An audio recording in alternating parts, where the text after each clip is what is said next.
Bienvenue! Aujourd'hui, notre lecture va se faire dans le premier livre des rois, chapitre 19, partie du verset 7.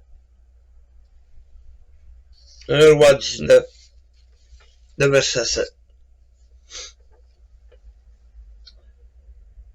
Pour se situer dans le contexte, le prophète Élie venait de faire un grand combat. Il devait affronter 450 faux prophètes. Et il a ramené le peuple dans la bonne voie, dans la voie à suivre, celle de Dieu. Mais il y a un prix à payer. Et Jézabel, la femme du roi Akab,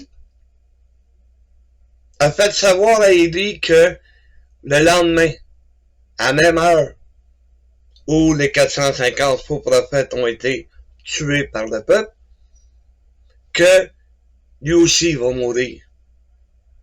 Elle l'a menacé de mort. Et Élie a eu peur. Je le comprends. On est humain. Il a eu peur, puis il s'est en allé dans le désert. Il s'est sauvé dans le désert, si c'était mieux. Il était se cacher là. Et à un moment donné, il s'est assis au pied d'un arbre, un genêt. Et il a désiré mourir. Il a désiré la mort. Mais Dieu, au lieu de écouter sa prière, a envoyé un ange pour lui apporter de l'eau puis un petit gâteau.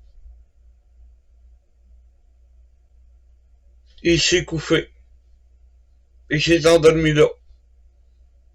J'ai envoyé l'ange une deuxième fois qui l'a brassé. Et qui a apporté encore de l'eau puis de la nourriture. Puis il a dit, mange et bois parce que le chemin que tu vas entreprendre, il est long. Il est difficile. Et tu as besoin de prendre des forces. Un peu comme le Seigneur nous encourage, nous aussi, à prendre des forces. Parce que la route est difficile, la route est longue, est semée de moments de découragement. Alors, comme il a été recommandé de manger, de boire, nous aussi on devrait faire, on doit faire la même chose. Prendre des forces nécessaires pour être capable de se rendre au bout de la route que le Seigneur a tracée devant nous. Donc, 1 roi 19, le verset 7. L'ange de l'Éternel vint une seconde fois, le toucha et dit, lève-toi, mange, car le chemin est trop long pour toi. Il se leva, mangea et but. Et avec la force que lui donnait cette nourriture, il marcha 40 jours et 40 nuits jusqu'à la montagne de Dieu à Horeb. Et là, il entra dans la caverne, et il passa la nuit. Et voici la parole de l'Éternel lui fut adressée en ces mots.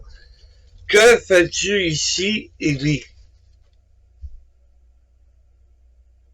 Tu devrais être à travail. Tu devrais être prêt à aller vers mon peuple. T'es déjà sorti, t'es emmené dans la bonne voie et maintenant il faut les guider. Et ça, c'est ton travail. Mais que fais-tu, Élie? Et il a commencé à se plaindre. Il a commencé à donner à Dieu des motifs de son découragement. J'ai appelé cette caverne la caverne de l'affligé. Un affligé, c'est quelqu'un qui a une tristesse profonde, qui est abattu, découragé. Une place où, quand ça va pas bien, nous autres aussi, on se retrouve. Dans la caverne de l'affligé. Mais Dieu veut pas qu'on reste là. Il veut qu'on sorte. Et c'est ce qu'il a conseillé à Élie. Et le texte à partir du verset 10 nous montre la réponse d'Élie. Qu'est-ce qu'Élie a répondu à Dieu quand il a dit que fais-tu ici? Il lui répondit, j'ai déployé mon zèle pour l'Éternel, le Dieu des armées. Car les enfants d'Israël ont abandonné ton alliance, et ils ont renversé tes autels. Ils ont tué par l'épée les prophètes.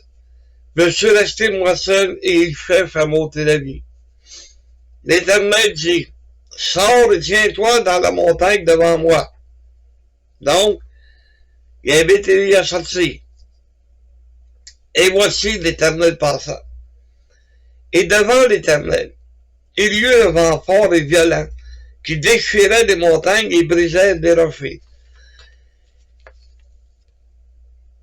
Depuis quelques années, on a des ouragans. Pas aussi puissants, aussi forts que ceux qui connaissent aux États-Unis, dans des coins comme le Mississippi, la Floride, la Louisiane. Pas aussi forts que ça. Mais ce sont des ouragans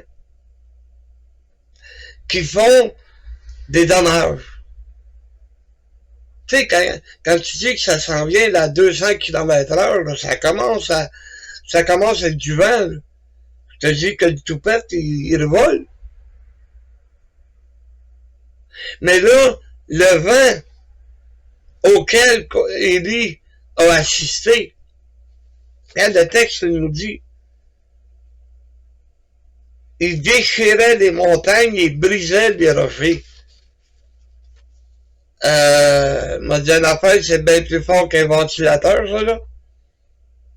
Briser des montagnes, briser des rochers, ouvrir des montagnes, les déchirer en deux. Avec de la dynamite, on réussit à faire des trous dans les montagnes. Avec de la dynamite, ça en prend un méchant paquet pour la faire disparaître. Ça prendrait un méchant paquet pour la fendre en deux, pour briser toutes les rochers. Mais Dieu était pas dans le vent violent. Élie pensait peut-être, m'a voir Dieu à travers le vent violent. Non, non, il l'a pas vu. Parce que Dieu était pas dans le vent violent. Et après le vent, ce fut le tremblement de terre. On n'a jamais connu,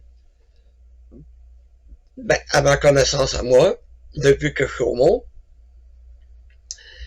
des tremblements de terre comme on en voit dans certains pays. Comme on voit, mettons, en Californie. Il y a des tremblements de terre qui sont terribles. Des maisons qui s'enfoncent dans la terre. Parce que le tremblement de terre, il fait des brèches. On n'a jamais vu ça ici, là. On en a des petits tremblements de terre. Ça dure quelques secondes, pouf, c'est fini. Mais quand c'est de grosses magnitudes, à l'échelle de Richter, je sais pas comment ça marche, si c'est un de plus grand, bon, donc c'est 6 ou 7. C'est terrible. Et quand ça tremble de partout, ça fait peur. À moins que ce soit moi qui soit trop heureux, là. Mais c'est énervant. Tu sais, il y en a des tremblements de terre, mais des petits, là. Des petits tremblements de terre. Qui nous font shaker rien qu'un peu. Mais là, le tremblement de terre que Dieu a fait passer devant Élie, c'est un tremblement de terre qui était pénible, horrible, qui faisait peur. Et on lit le texte, nous dit, après le tremblement de terre, c'est pas mieux, c'était un feu. Rappelez-vous l'histoire de Moïse. Le feu était pogné après un buisson. Et le buisson ne se consumait pas. Il y avait un feu, Mais le buisson est encore vert, est encore beau. Tu sais, le buisson ne se consumait pas. Il brûlait, il y avait un feu, mais le buisson restait debout pareil. Il tombait pas. Pourtant, quand tu mets le feu à du bois, ben, à un moment donné, il va devenir cendre. À un moment donné, il va brûler, il n'en restera plus de ton bois. Mais là, c'est un buisson. Et qu'est-ce que tu sais? C'est qu'il n'a pas brûlé. Il brûlait pas. Et, si tu étais à la place d'Élie, que Dieu te fait sortir dehors, et qu'il y ait un feu devant toi,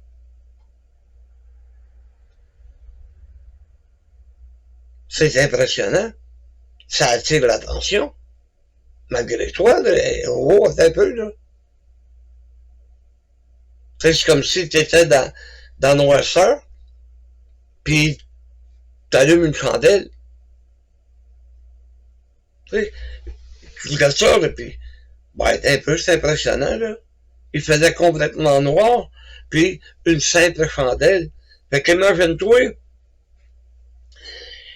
un feu, on ne dit pas la taille, on ne dit pas si c'était un grand feu, on ne nous montre pas,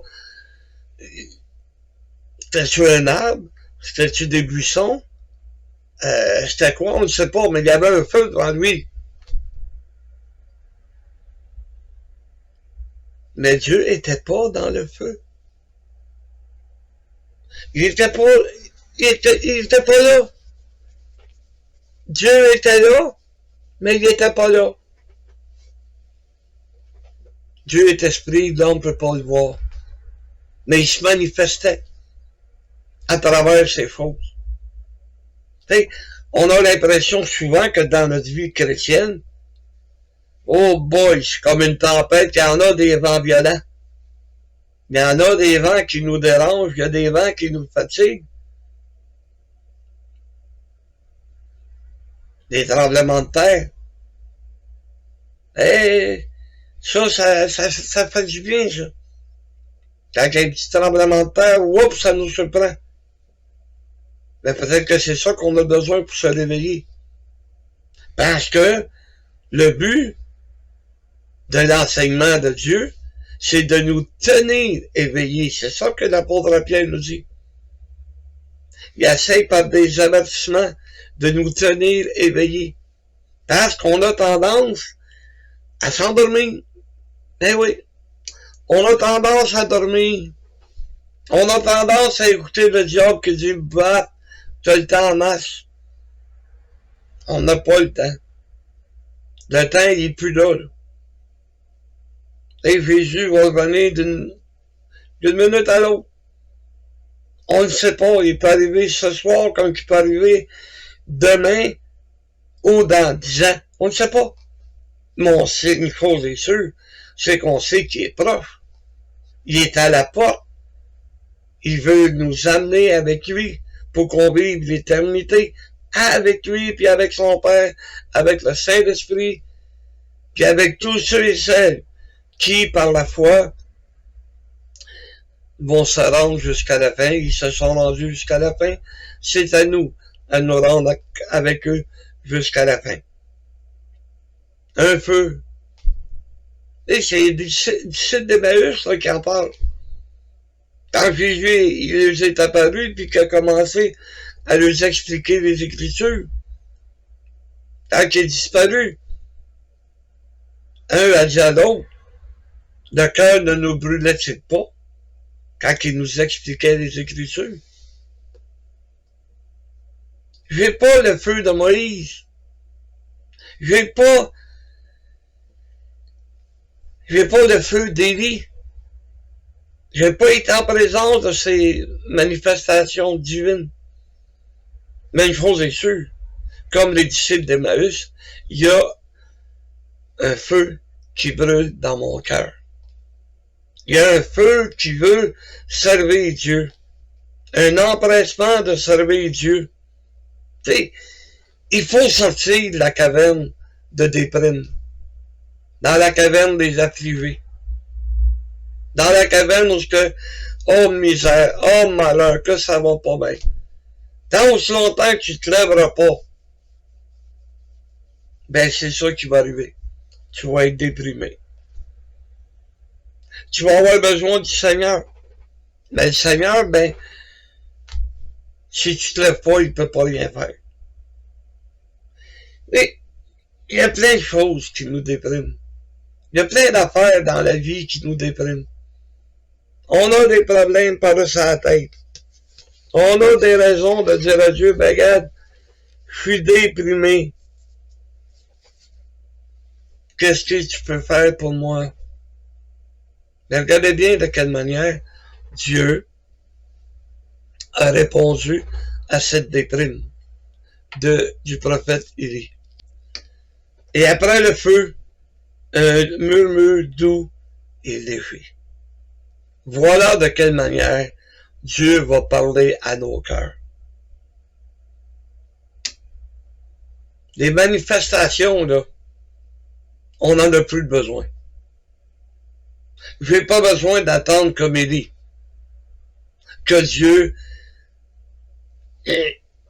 fasse arriver un vent violent dans ma vie.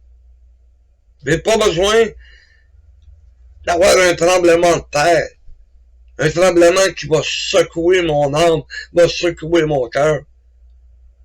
J'ai besoin d'entendre ces mots magiques. Je t'aime. Je vais prendre soin de toi, mon enfant. Je ne t'abandonnerai point. Je ne te délaisserai point. Tu veux sortir de la déprime? Écoute le message. Écoute le message de Dieu qui veut parler à ton cœur. C'est ce que Dieu va faire avec nous. Il veut nous parler, mais on a des têtes dures. On veut pas entendre. Ça nous tente pas. On est découragé, on est tanné, on est déprimé. Oh, ça me donne quoi? Ça te donne quoi? Ça te donne que Dieu essaie de te réveiller. Dieu essaie de prendre soin de toi, mais toi, tu le repousses. Tu peux pas toujours être déprimé. Il y a des belles choses dans la vie. Des choses que seul Dieu peut nous donner. Seul Dieu peut nous reprendre, nous ramener vers lui. Pas en nous vargeant dessus, pas en nous bûchant dessus, pas en essayant de, ben regarde, m'a faire arriver un tremblement de terre, ça va te réveiller. Seule chose qu'on a besoin, c'est que Dieu ranime la flamme qu'il y a dans nos cœurs. C'est ça qu'on a besoin. Que Dieu ranime cette flamme. Et la seule manière de le faire, c'est en parlant à nos cœurs. Un murmure doux et léger. Entendre Dieu dire, je t'aime. Il nous l'a prouvé, de toute façon. Mais, de ranimer cette flamme alors qu'il nous dit, hey, t'es mon enfant, là. Je t'aime. T'es mon fils. T'es ma fille. Je t'aime. Je veux prendre soin de toi. Qu'est-ce que t'attends pour te lever? Il a fallu qu'il y ait un ange qui vienne toucher. Qui vienne toucher Élie. Plus tard, on va voir que l'apôtre Pierre est en prison.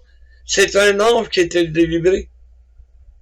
Il a emmené le message. Il a fait tomber ses fers. Il a ouvert les portes pour que Pierre sorte de cette prison. Un peu comme Élie avait besoin de sortir de la caverne. On peut pas toujours être dans la caverne. Et Il y a David aussi qui a vécu la même chose. Dans la caverne d'Adulam. Il était là avec ceux qui voulaient le suivre. Il se cachait. Il se cachait de Saül parce qu'il voulait pas s'en prendre à Saül. Parce que Saül était l'homme de Dieu. On ne trouve pas à un roi d'éternel. C'est toutes des phrases qui devraient nous venir en tête. En sachant que Dieu. Tu sais, il a tant aimé le monde qu'il a donné son fils pour nous. Alors, attends-toi pas à avoir des vents violents dans ta vie. Attends-toi pas d'avoir un tremblement de terre. Retrouve le feu qui est en toi. Le Saint-Esprit est là pour nous, justement, comme un peu une lampe. Tu as besoin d'huile, mais le Saint-Esprit, c'est un bel exemple de l'huile qu'on a besoin. Plus tu vas aller à l'église, plus tu vas lire la parole de Dieu, plus tu vas écouter les messages avec un cœur ouvert, la flamme va continuer de veiller. Et Dieu va te parler dans un murmure. Une phrase peut-être que seul toi est capable de percevoir que c'est Dieu qui te parle. Rien que toi. Quand je vais à l'église, Dieu me parle. Pareil comme à n'importe quel membre de l'église. Oh, il y a des fois, Dieu, là, l'impression qu'il est en train de faire arriver un tremblement de terre dans ma vie. Non. Il essaie de te parler. Simplement. Dans un murmure. Mais, parfois, le cœur de pierre que nous avions, que Dieu avait démoli, que Jésus avait démoli, parfois, le diable essaie d'endurcir notre cœur. Il veut nous ramener là où on était autrefois.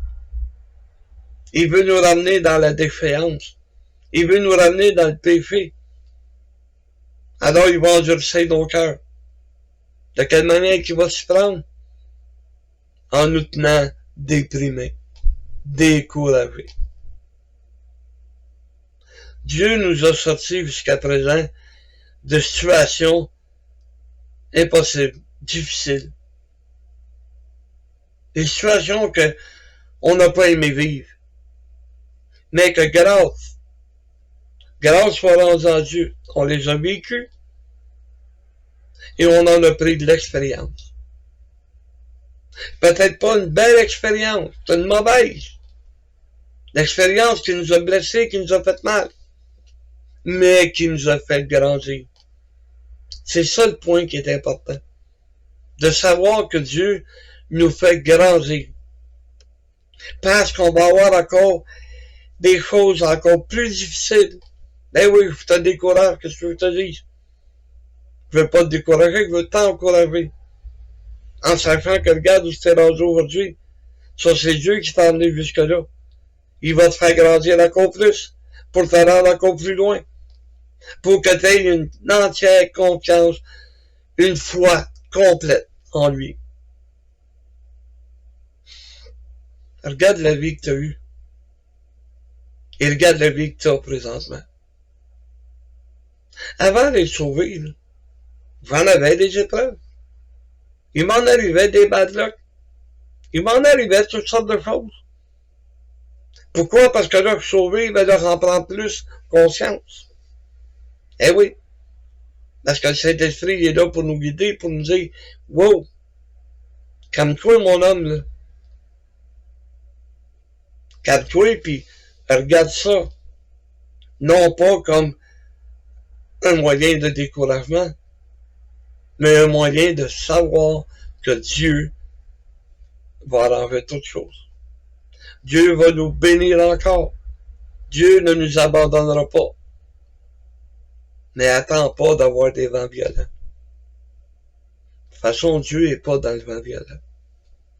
Dans pas de subir le tremblement de terre, Dieu n'est pas dans le tremblement de terre. Il n'est pas dans le feu non plus. Il est dans un doux murmure, léger. C'est la grâce que je nous souhaite. De ne pas rester dans la caverne des affligés, mais de sortir. Parce que, tu sais, excusez-moi, c'est dans Matthieu 5 que Jésus dit, heureux les affligés. Fait que reste pas dans la caverne des affligés, t'es censé d'être heureux. Parce que tu vas voir Dieu. Parce que Dieu va te bénir. Parce que Dieu va faire de toi, il a fait de toi son enfant. Fait que sors de la caverne des affligés. Sors de la caverne de découragement. Puis va là où que tu peux trouver la joie. La joie, c'est dans l'église. La joie, c'est en présence des frères et des sœurs. La joie, c'est de savoir que on a fait une belle journée pour Dieu. On a travaillé et Dieu va nous bénir si ce n'est pas déjà fait. Que Dieu nous bénisse et que Dieu nous aide en toutes choses. Amen.